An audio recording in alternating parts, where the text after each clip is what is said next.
स्वागत है एक बार फिर आपका भगवत गीता क्लास में। और हम 15 चैप्टर पढ़ रहे हैं क्योंकि पुरुषोत्तम योग है और जो ये मंथ है पुरुषोत्तम मंथ, इसमें से पढ़ना बहुत अच्छा माना जाता है। बहुत कुछ हमने अभी तक पढ़ा।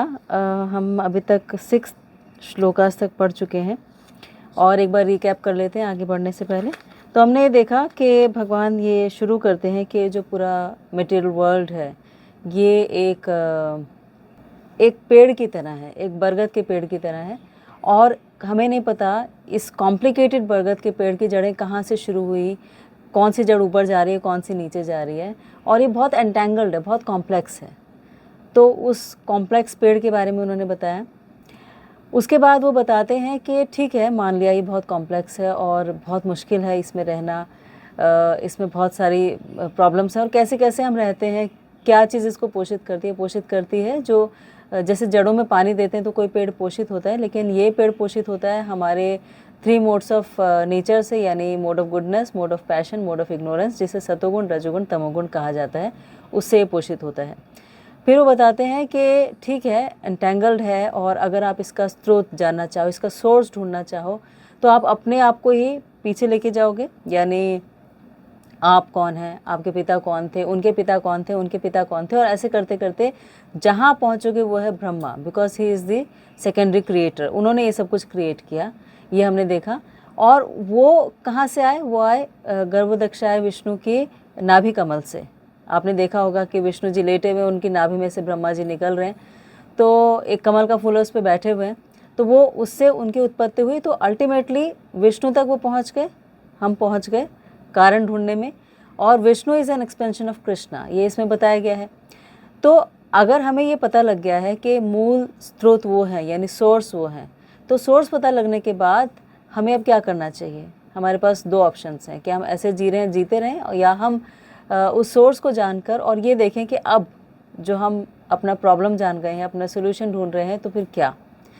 तो ये सब हमने अभी तक पढ़ा। और आज का जो श्लोक है ये बहुत इम्पॉर्टेंट है क्योंकि ये हमें बताता है कि जिस आइडेंटिटी क्राइसिस से हम गुजर रहे हैं, जो प्रॉब्लम्स हम फेस कर रहे हैं, जितनी स्ट्रगल हमारी लाइफ में है, तो स्ट्रगल क्यों है, और अगर स्ट्रगल है तो फिर उससे बाहर कैसे निकला जा सकता है। तो एक्सेप्टेंस, पहली बात, कि इस बात को एक्सेप्ट करना कि हम किसके पार्ट एंड पार्सल हैं और हम क्यों आइडेंटिटी क्राइसिस से गुजर रहे हैं, और फिर एक्सेप्टेंस के बाद उस पर काम करना, ये आज के श्लोक में हम देखेंगे। तो 7वां श्लोक है ये, और ये बताता है, माम वंशो जीवलोके जीवभूत सनातना मनःषष्ठानि इंद्रियाणि प्रकृतिस्थानि कर्षति। के इसका अर्थ क्या है कि इस बद्ध जगत में सारे जीव मेरे शाश्वत अंश हैं। बद्ध जीवन के कारण वे सभी जो है इंद्रियों के घोर संघर्ष में लगे हैं, जिनमें मन भी सम्मिलित है। तो ये श्लोक में बताया गया है, जिसका आज हम तात्पर्य पढ़ेंगे और जिसकी विवेचना करेंगे। पहले मंगलाचरण कर लेते हैं। ओम अज्ञानं तिमिरन्धस्य ज्ञानाञ्जनशलाकया चक्षुरुन्मीलितं येन तस्मै श्रीगुरुवे नमः। श्रीचैतन्यमनोभीष्टं स्थापितं येन भूतले स्वयं रूपः कदा मह्यं ददाति स्वपदान्तिकम्। नमो विष्णुपदाय कृष्णपृष्ठाभूतस्मृतिपदास्य अधिकारितनामे मूकं करोति वाचालं पंगुं लंघयते गिरिं यत्कृपातम् अहं वन्दे श्रीगुरुं दीनतारिणम्। मंगलाचरण करना यानी उनसे आशीर्वाद लेना जिनसे हम सब कुछ सीखते हैं। इसीलिए कोई भी जब हम अच्छा काम करते हैं, हमेशा हमें एक पॉजिटिव नोट के साथ, और ये जो सारी एनर्जीज़ हैं जो हमें मिली थी और हमें अभी भी मिल रही हैं, उनको प्रणाम करके करना चाहिए। तो ये जो श्लोक है, the living entities in this conditioned world are my eternal fragmental parts. Due to the conditioned life, they are struggling very hard with the 6 senses, which includes the mind. तो ये हमने अभी पढ़ा कि ये जो जीव हैं, हम एक आइडेंटिटी क्राइसिस से गुजर रहे हैं, और हर कोई ये फील करता है, आप भी फील करते होंगे कि कोई ना कोई एक चीज़ मिसिंग है हमारी लाइफ से, और वो जो मिसिंग चीज़ है वो समझ में नहीं आती, और इसीलिए हम, क्योंकि उसे ढूंढ रहे हैं, हम बार बार कुछ ना कुछ चेंज करते हैं कि शायद वो जो मिसिंग चीज़ है इससे मिल जाए। कभी प्रोफेशन चेंज कर लेते हैं, कभी हम शहर चेंज करते हैं, कभी हम अपने रिलेशनशिप्स चेंज करते हैं, कभी हम अपना शहर बदल लेते हैं, कभी अपना घर बदल लेते हैं, कभी गाड़ी बदलते हैं। सब कुछ चेंज जो करते जा रहे हैं इसलिए कि जो परमानेंट है, जो हमें चाहिए, जिसके लिए हम इधर उधर घूम रहे हैं, भटक रहे हैं, वो हमें मिला नहीं। क्योंकि जब कोई चीज़ अल्टीमेटली आपको चाहिए होती है और मिल जाती है तो फिर आप आगे भटकना बंद कर देते हैं। लेकिन आप सोचिए 5 साल पहले आप क्या थे और क्या ढूंढ रहे थे, और फिर जब वो मिल गया तो फिर बेईमानी हो गया, फिर कुछ और नई खोज शुरू हो गई। और स्कूल से या उससे पहले से आप देखिए, एक बच्चा भी होता है तो वो एक खिलौना जब तक उसे मिलता नहीं उसके लिए रोता है, लेकिन जैसे मिल जाता है तो उसे पता ही नहीं होता कहाँ पड़ा है। ऐसे हमारी लाइफ में हम बहुत सारी अचीवमेंट्स लेते जा रहे हैं, लेकिन कुछ है अभी भी जो मिसिंग है, और वो मिसिंग क्योंकि मिल नहीं रहा है इसलिए बार बार हम उसे ढूंढने की कोशिश करते जा रहे हैं। तो वो मिसिंग लिंक जो है वो इसीलिए है क्योंकि हम अपनी आइडेंटिटी को पहचान नहीं पा रहे हैं। हमारी आइडेंटिटी क्राइसिस चल रहा है। आइडेंटिटी क्राइसिस इसीलिए चल रहा है क्योंकि हम लोग जो ढूंढ रहे हैं या जो अपने आप को समझ रहे हैं वो हम हैं नहीं। तो अगर कोई हमसे पूछे कि हम क्या हैं, हम कौन हैं, तो हो सकता है हम अपना नाम बताएंगे कि हम ये हैं, लेकिन एक्चुअली तो हम उस नाम सिर्फ हमारी बॉडी के लिए मिला हुआ है हमें, लेकिन हम वो हो नहीं सकते क्योंकि हमें तो अपनी बॉडीज़ चेंज करते रहना है। भगवत गीता ये बताती है कि हमारी बॉडीज़ चेंज होती रहती हैं। ये 100 साल का पीरियड हमें मिला, इस 100 साल के बाद फिर एक बॉडी मिलेगी, उसके बाद फिर एक बॉडी मिलेगी, फिर एक बॉडी मिलेगी। इस तरह से हमारी बॉडीज़ चेंज होती रहेंगी जब तक कि हम वापस उनके पास नहीं चले जाते जहाँ से हम आए थे, उस मेन सोर्स के पास वापस नहीं चले जाते, तब तक हम ऐसे ही घूमते रहेंगे। तो आइडेंटिटी क्राइसिस का मतलब, जब हम अभी बात कर रहे थे कि हम कुछ ढूंढ रहे हैं और वो हमें मिल नहीं रहा है, तो आइडेंटिटी क्राइसिस का मतलब हो गया कि जैसे fish out of water, Srila Prabhupada इसके एग्जाम्पल देते थे। फिश आउट ऑफ वाटर का मतलब है कि एक मछली है, उसको पानी से बाहर निकाल दिया जाए तो आप उसको एक सिल्क की साड़ी दे दीजिए तो वो खुश नहीं होगी, उसे लगेगा कुछ मिसिंग है।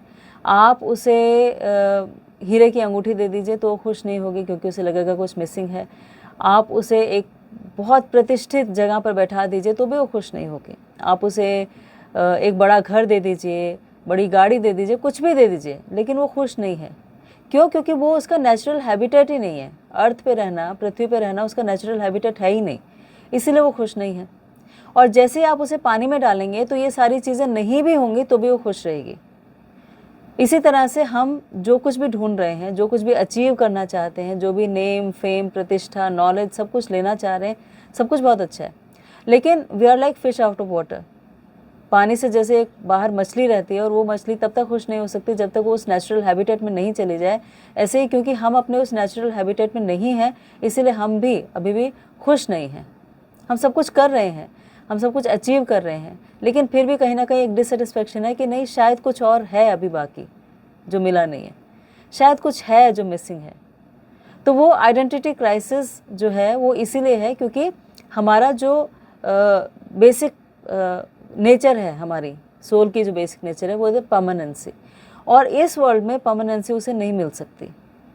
जैसे हमने कल बात की थी कि ये जो वर्ल्ड है ये क्या है, दुखालयम अशाश्वतम। अशाश्वतम मतलब टेम्प्रेरी।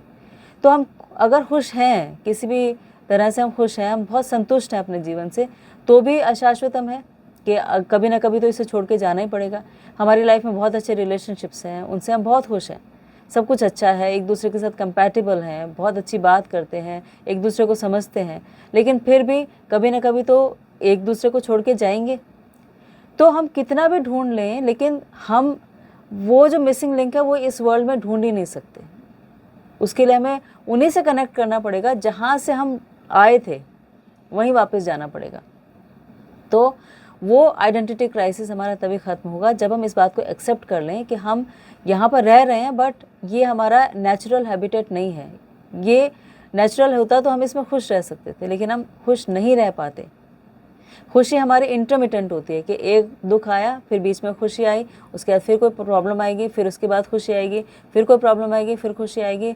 तो ये एक सर्कल की तरह चलता रहेगा पूरी लाइफ में, और उस सर्कल से बाहर निकलना बहुत ज़्यादा ज़रूरी है, क्योंकि अल्टीमेटली हम फ्रस्ट्रेट हो जाएंगे कि ठीक है मैं खुश था लेकिन फिर अब प्रॉब्लम, फिर कुछ खुशी आई फिर एक नई प्रॉब्लम, एक नया एंगल। जैसे टीवी सीरियल होता है कि अगर वो स्मूथली चलता जा रहा है तो फिर हमें लगेगा कि ये बोरिंग है, तो उसमें कोई ना कोई एंगल, कोई ना कोई ट्विस्ट डालना पड़ता है। ऐसे लाइफ में भी हमारा कोई ना कोई ट्विस्ट आता ही रहता है। अब हमने ये समझ लिया कि हम यहाँ पर खुश नहीं हैं क्योंकि हमारा सोर्स कोई और है। तो भगवत गीता में भगवान कहते हैं कि सोर्स भगवान थे जिन्होंने अपना एक्सपेंशन किया। एक्सपेंशन मतलब अपना विस्तार किया। विस्तार किया उन्होंने दो तरह से, एक हो गया विष्णु तत्व, एक हो गया जीव तत्व।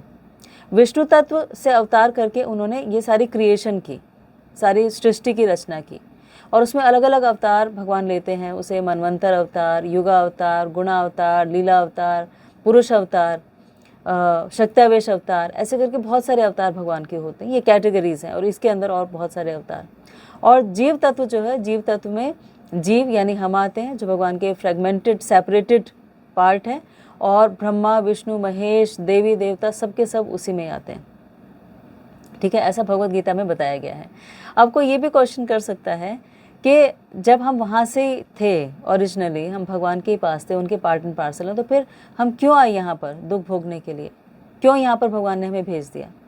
तो भगवान ने हमें इसीलिए भेज दिया क्योंकि हमारे अंदर एक डिज़ायर थी, एक इच्छा थी, एक जेलसी थी कि भगवान ही सब कुछ क्यों भोगते हैं और मुझे उनको सर्व क्यों करना पड़ता है। मैं भी तो सेंटर ऑफ अट्रैक्शन हो सकता हूँ ना, मैं भी तो सब कुछ हो सकता हूँ और मेरे आसपास सारे लोग घूमें। तो फिर वो टेस्ट लेने के लिए भगवान ने हमें भेज दिया। लेकिन क्योंकि हम प्रोप्राइटर नहीं हैं, हम कंट्रोलर नहीं हैं, हमने क्रिएट नहीं किया है, इसीलिए यहाँ आकर भी हम एंजॉय नहीं कर सकते। तो हमारी जो एक्चुअल कॉन्स्टिट्यूशनल पोजीशन है वो यही है कि हमें सर्व करना है। जितना हमारे अंदर सर्विंग एटीट्यूड होता जाएगा उतना ही हम ज़्यादा खुश रह सकेंगे। आप देखिए कि और आजकल तो सर्विस ही इम्पॉर्टेंट हो गया ना। अगर हम वैसे भी देखें तो आज का जो युग है उसमें सब सर्व कर रहे हैं एक दूसरे को, कि हर कोई नौकरी करना चाहता है, कोई अपना काम करना नहीं चाहता, क्योंकि कहीं ना कहीं हम सर्व करना चाहते हैं, बट उस सर्विस में हमें प्लेजर नहीं मिलता। एटीट्यूड ठीक है, सर्विंग एटीट्यूड है, लेकिन प्लेजर क्यों नहीं मिलता? क्योंकि हम जिसे सर्व कर रहे हैं वो भी टेम्प्रेरी है। आपने किसी को 20 साल सर्व किया, लेकिन अगर 21वें साल में आपसे कोई गलती हो गई तो वो 20 साल भूल जाएगा। सिर्फ जो सुप्रीम पर्सनालिटी ऑफ गॉडहेड है, यानी वो जो ऊपर हैं, उनको सर्व करने से ही वो हमारा बैंक बैलेंस में इकट्ठा होता रहता है, समझ लीजिए। वो हमें कभी भी नुकसान कभी ख़त्म नहीं होता, उसका क्षय नहीं होता। सेकंड चैप्टर में भगवान कहते हैं, नेह विक्रमना अश्वस्ति प्रत्यवायो न वेद्यते स्वल्पम पयस्य धर्म से त्रायते महतो भयात्। तो इसीलिए पहली बात ये समझना इस श्लोक में कि हम भगवान के पार्ट एंड पार्सल हैं। हमारी आइडेंटिटी वही है कि वो हमारा सोर्स वही है। ये आइडेंटिटी को एक्सेप्ट करना, अपने आप को इंडिपेंडेंट नहीं समझना।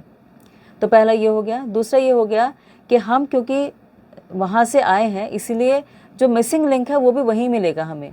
हम यहाँ कितना भी ढूंढ लें, कितनी भी कोशिश कर लें, कितना भी अच्छा अचीव कर लें, कितने भी नाम प्रतिष्ठा फेम सब कुछ मिल जाए, कितनी भी हमें लग्जरी मिल जाए, कितनी भी हम ऑपुलेंट लाइफ जी लें, लेकिन फिर भी खुशी हमें वहीं जाके मिलेगी, उन्हीं के पास जाके मिलेगी। फिर हम एक्सपेंशन जब भगवान का हुआ तो उस एक्सपेंशन से हम एक फ्रेगमेंटल पार्ट बन गए। फ्रेगमेंटल पार्ट मतलब हम उनसे अलग हो गए, लेकिन हमारे अंदर क्वालिटी सारी वही आई जो भगवान में थी, क्योंकि हम उनका पार्ट थे। और वही क्वालिटीज़ की वजह से अगर आप देखें तो हमारा जो बॉडीली फीचर है वो भी ऐसे ही है एक मनुष्य का।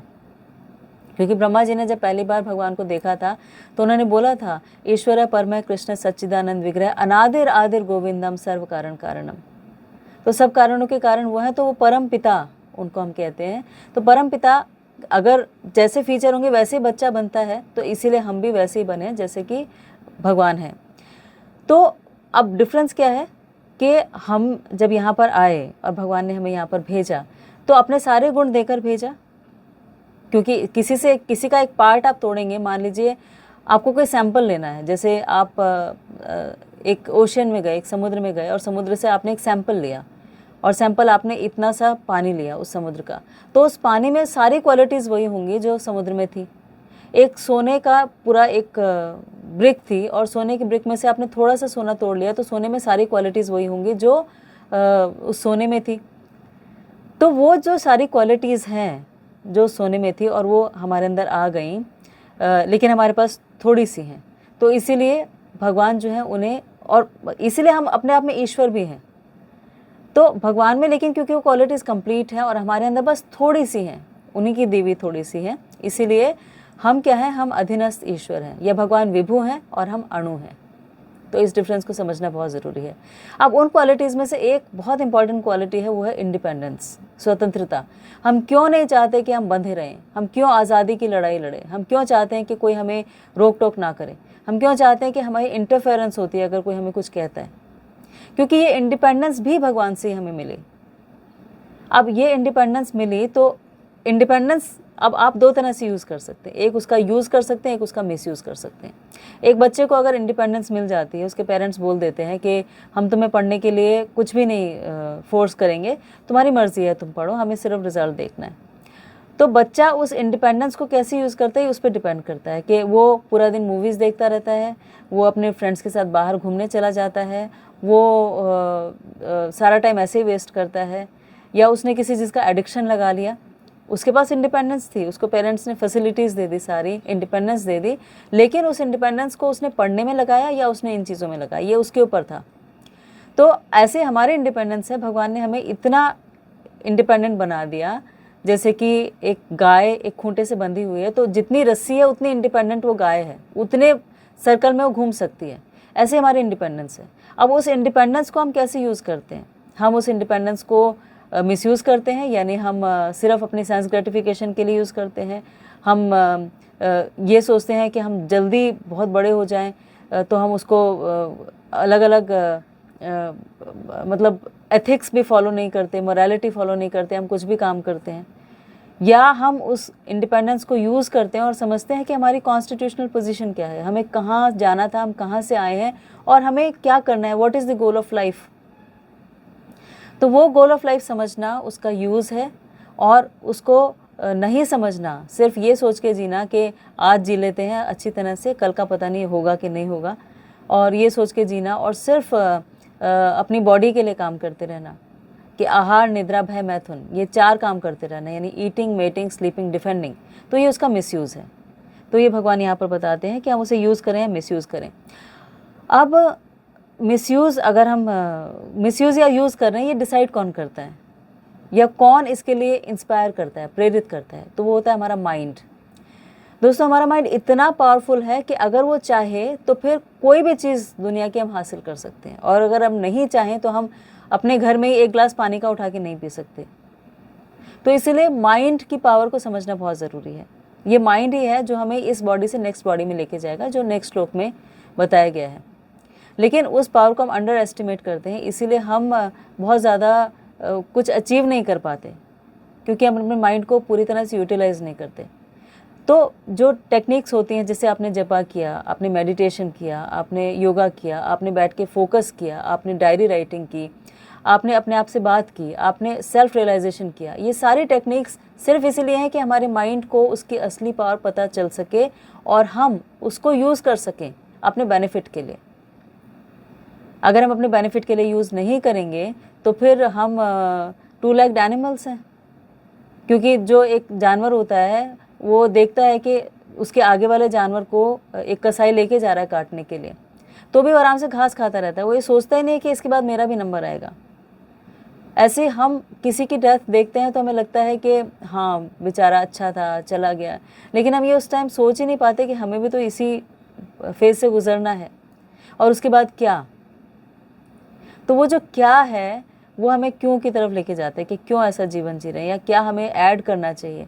जो हम जी रहे हैं बहुत अच्छा जी रहे हैं, बहुत अच्छा कर रहे हैं, लेकिन क्या यही सब कुछ है या इसमें कुछ एडिशन भी होना चाहिए। तो माइंड को जब बार बार क्वेश्चन करते हैं तो फिर हमें आंसर मिलता है। इसीलिए ये श्लोक हमें इस आइडेंटिटी क्राइसिस से निकलने में मदद करता है, हमें बताता है कि हमें अपने माइंड को कैसे ट्रेन करना चाहिए, और अगर ट्रेन नहीं करते हैं तो क्या होता है, ये अगले श्लोक में बताया गया है। तो आपने इस वीडियो के लिए टाइम निकाला, इसके लिए आपका बहुत बहुत थैंक यू। प्लीज़ इस श्लोक को अच्छी तरह से पढ़िएगा। Bhagavad Gita as it is अगर आप पढ़ेंगे, उसके पर्पर्ट्स बहुत ईजी हैं, क्योंकि मैं भी उसी में से आपको बता रही हूँ, और आप उसमें से पढ़ के आप अपने आप समझने की कोशिश कीजिएगा। हो सकता है ये वाला जो आपने अभी क्लास सुनी, इससे आपको अपने आप पढ़ने में कुछ मदद मिले।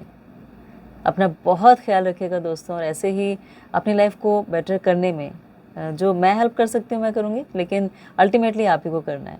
इसीलिए अपने लिए, अपने अच्छे के लिए काम करना शुरू कर दीजिए। Thank you.